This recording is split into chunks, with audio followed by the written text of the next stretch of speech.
akin? Ay, hindi, pero maraming salamat sa inyo. First time ko ulit makakita ng ganito kasayang makita ako, lalo mga estudyante. Hi, classmates! Okay lang ba na pag kinantahan ko kayo, sasabayan niyo ako? Baka hindi niyo naman ako sabayan. Yes? Okay, simulan natin sa first song. Okay?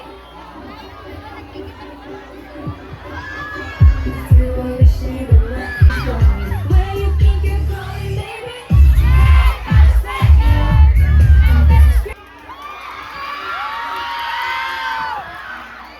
Okay lang ba yun? Okay lang umisa pa ako? Promise? Tingin ko, alam niyo tong next song na to. Nakikita ko may mga nakikikanta dun eh. Thank you! Meron pa sa likod. Hello po! Simulan natin. Ready po?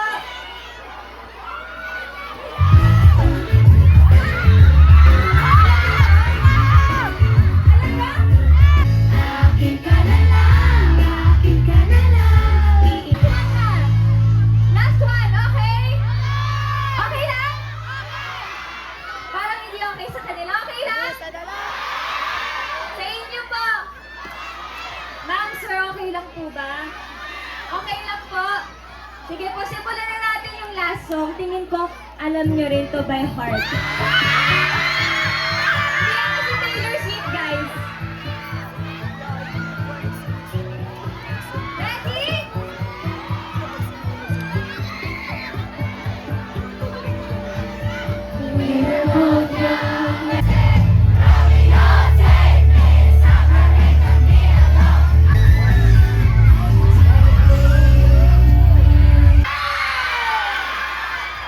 Thank you!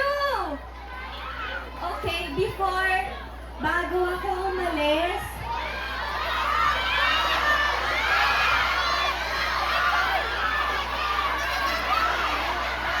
isa pa! Hindi ko alam kung alam nyo yung binaon kong kanta. Mahilig ba kayo sa medyo luma? Alam nyo ba yung Mr. DJ? Alam nyo? Ma'am, alam ko po, alam nyo yun. Baka naman po pwede kayo naman sasabay sa akin. Mr. DJ, isa pa? Okay, one more! Ha? Kay Seth?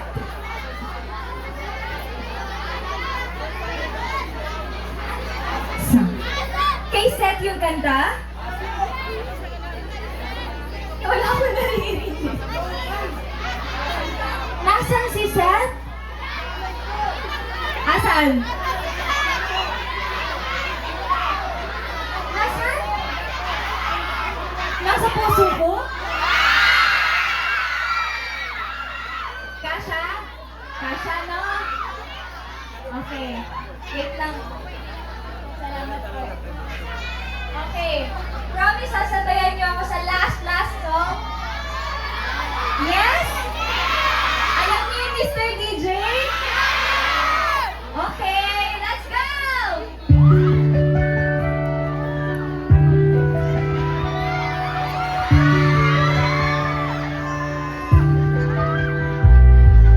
Mr.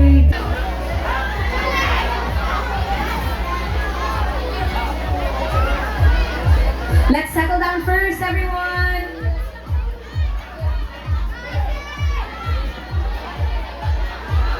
Howard, happy birthday! Wala ka bang pa-Shanghai dyan?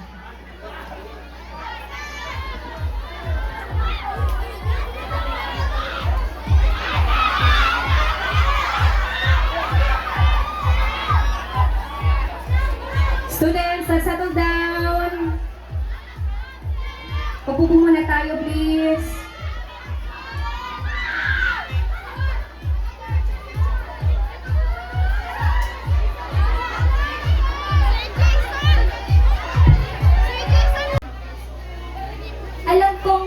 tayo dito bata pa, no? Pero hindi porket bata tayo, hahayaan natin na, I'm so sorry for the word, na maging mangmang tayo sa nangyayari sa paligid natin. Pinapaaral tayo ng magulang natin, tinuturuan tayo ng mga guru natin ng tamang asal. At kapag may natututunan tayo, may it be from other people o sa social media man yan, huwag natin gamitin sa hindi tama. Naririnig niyo po ba yun? Kasi naniniwala ako na tayong mga estudyante ang mag-aalaga rin sa sarili nating mundo.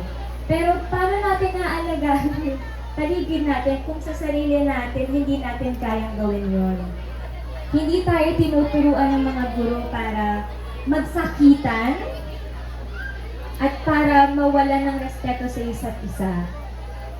At sana walang bullying na nagaganap sa eskwelahan na ito dahil nung nakikita ko kayo, parang lahat naman kayo magtotropa. So, sana keep it that way, na masaya lang kayo at magkakaibigan.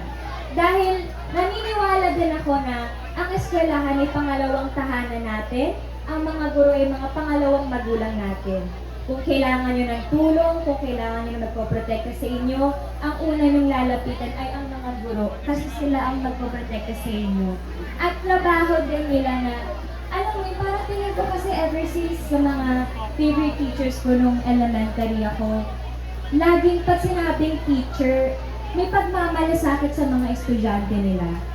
Nakakapagod yung ginagawa nilang grading, mag-check pa sila, ilan kayong estudyante sa isang classroom. So, learn to appreciate everyone and appreciate yourself. And I hope na nagdadasal kayo kasi pag malapit kayo kay God, hindi naman sa nagpapaka-picture ako, pero kapag may pananampalataya kayo, mas mawawala sa isip niyo yung lahat ng negativity at mas magiging maaliwalas ang pakiramdam at isipan nyo. Kaya sana yung mga natututunan nyo sa cellphone, sa paligid, sa mga kaibigan, gamitin sa tama at huwag sa mali. At alam ko na malayo mararating yung lahat. Sana pag mas tumanda pa ako, makita ko kayo at alam ko mas magiging successful kayo. Kaya maraming salamat sa inyo sa pag-request sa akin dito. Thank you at sa pagsabay sa akin kumanta. Ha? Sino? Ano po? Mahal ko din kayo. Maraming salamat. Huwag niyo rin kalimutan, mahalin ang isa't isa, ang buong paaralan at ang mga guro, mga kaklase ninyo. Respetuhin niyo ang bawat isa. Maraming salamat po. Sana makita-kita ulit tayo. Sana pwede na ako magsama sa susunod. Thank you po. Salamat. Thank you po.